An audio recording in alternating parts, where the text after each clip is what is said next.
apink, victon, monsta, wjsn, the boyz, weeekly, cravity, bandage, and ive. What do all of these seemingly random groups have in common with one another? Well, they're all owned by one of the biggest companies in Korea right now. If you don't know what Kakao is, and you've been listening to K-pop for more than a year, then you must have been living under a rock. Or just don't have a Spotify account. From distributing over half the industry's music to being owned by a conglomerate that plays huge roles in industries not related to music at all, Kakao has made a name for themselves on all fronts. And its latest obsession has been the K-pop companies that rule the industry. But why is this a big deal? What could happen? These are all merely predictions, yet some of them seem to already be in motion. Kakao is like the Thanos of companies. One snap and they could either end everything or change the industry as we know it. They're a force to be reckoned with and have proven time and time again that they have what it takes for such a cutthroat industry such as this one. With so many different expertise under their belt, they're a threat to be reckoned with, and I am both scared and excited to see what they could bring. Today, I will be talking a little bit about their history, their reputation, some of the companies they own, and what change they could possibly bring to the K-pop industry. I hope you enjoy!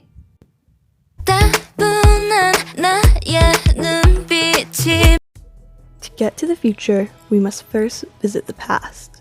Kakao has gone through all kinds of changes, including their name, formerly known as aliases such as Seoul Records and Leon Entertainment. Kakao has shed their skin time and time again, becoming bigger and badder than before each time. The company was founded over 40 years ago and has been in operation since the late 1970s, and up until recently, they were just a very successful company within the music scene. However, come 2016, things changed. Leon Entertainment was acquired by Kakao Corporation for 1.9 trillion won, or $1.6 billion US. This is where we start to see the difference in abilities between little old Leon Entertainment and big shot Kakao. Suddenly, it seemed as if they could do anything they pleased, buying K-pop companies faster than one could blink, from Fave Entertainment to Plan A, and even creating a few of their own along the way. Nobody could keep up with how fast they were growing, yet to the K-pop scene, not much had changed. The same few companies that had always been big were still big, and there weren't any out-of-pocket changes to the industry as a whole because of them. For most people, they were still nothing more than a music distributor, and that was that. But once again, things changed in early 2021, though not for the reason you may expect. 2021 was certainly a year, though we are not here to talk about that today. Today, we will talk about one of the biggest betrayals for K-pop stans, one of the biggest matches of the century, the dispute to end all disputes. This was Spotify versus Kakao. Kakao proved that with their new power, they were ready and willing to wage war on anything or anyone who got in their way, and Spotify was unfortunately the person to test this out. One random day in early 2021, hundreds upon thousands of K-pop songs by loads of groups were removed from Spotify's platforms all over the world. Things have thankfully been settled since then, but all this did was make fans wary of the name Kakao and garner them the name the Thanos of K-pop.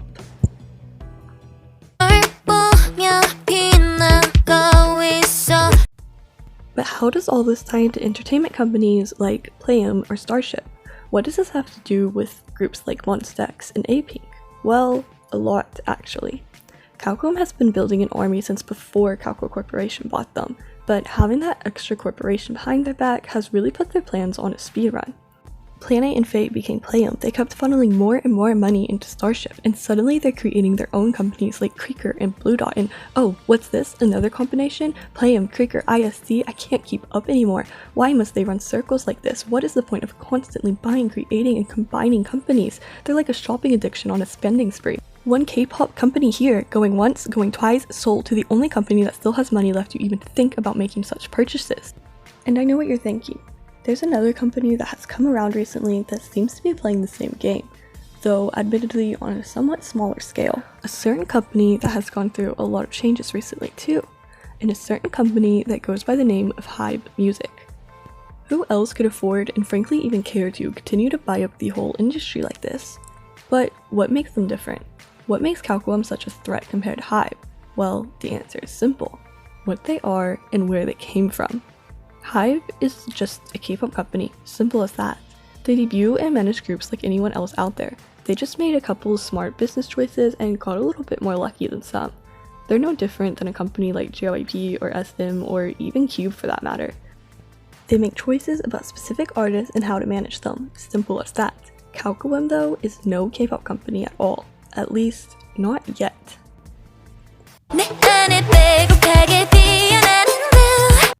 So what could all this mean for the industry? If Kakao continues on the reign of terror, where will they end up and how far will they go? Those are questions only the future could say for sure, but if I were to guess, I'd say they're aiming for the big leads. I want to preface this portion by saying that all of what I'm about to say next is merely my own predictions and interpretations of their actions so far. None of these things are set in stone and I could be completely wrong about every single one of these. Kakao has now proven that they can lead a group to success with influence and money alone. cre.ker was an experiment to see how well they can play someone else's games, and the boyz were the lab rats playing in their maze. How much money does it take to make a good music video? What promotions do you give a group to garner attention? What music can we use to capture people's attention?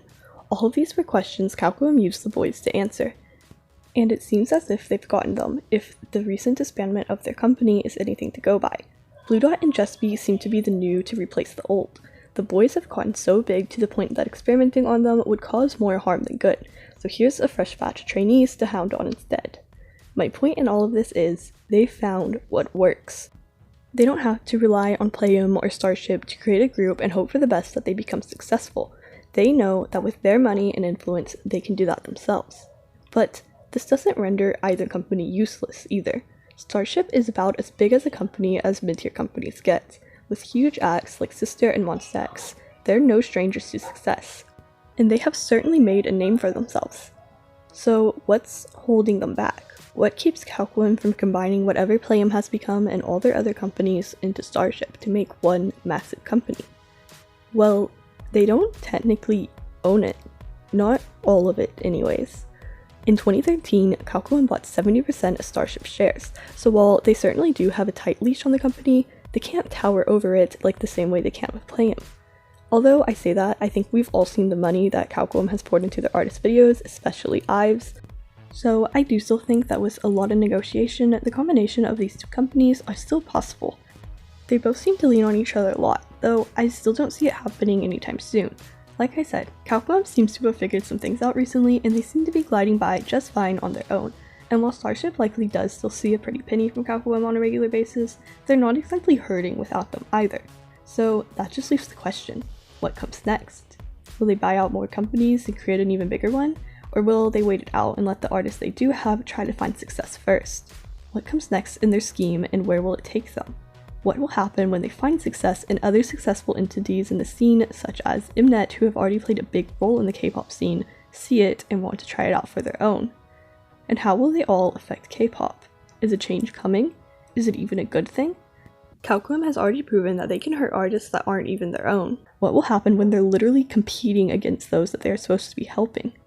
There are plenty of pros and cons to whatever will happen, but whatever does end up happening, only time will be able to tell.